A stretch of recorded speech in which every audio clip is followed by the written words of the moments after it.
అంబేద్కర్ ఒక్క మాలమాదిగలకే నాయకుడు కాదు. కమ్మకి, కాపుకి, రెడ్డికి, ఎడ్డికి, యానాదికి, హిందువుకి, ముస్లింకి, క్రైస్తవుడికి, మనసున్న ప్రతి వారికి నాయకుడు అంబేద్కర్. భారతదేశానికే నాయకుడు. అలాంటి గొప్ప నాయకుడిని కులం రంగు పులిమి దళితులకు మాత్రమే పరిమితం చేశారు. Shame shame on your part, shame on your democracy, shame on your constitutional policy. అంబేద్కర్కి చెప్పుల దండ వేయడానికి దళిత రాజ్య స్థాపనకి ఏమిట్రా సంబంధం? అరే అరే అరే, నువ్వు ఎవరు అని అడిగితే నేను కమ్మ అని, నేను రెడ్డి అని, నేను మాల అని, నేను బ్రాహ్మణ అని చెప్తున్నారే కానీ నేను మనిషిని అని ఒక్కడైనా చెప్తున్నాడ్రా?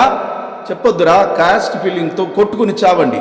కులాల వారీగా విడిపోయి మతాల వారీగా పొడుచుకొని కమ్మ జిల్లా అని, రెడ్డి మండలం అని, మాల రాష్ట్రమని గాంధీ గారిని ముక్కలు చేసినట్టే దేశాన్ని కూడా ముక్కలు చేసేయండి. సిగ్గొదిలి, శరమొదిలి, నీతొదిలి, జాతొదిలి, మంచొదిలి, మనసొదిలి నరుక్కోండి, పొడుచుకోండి.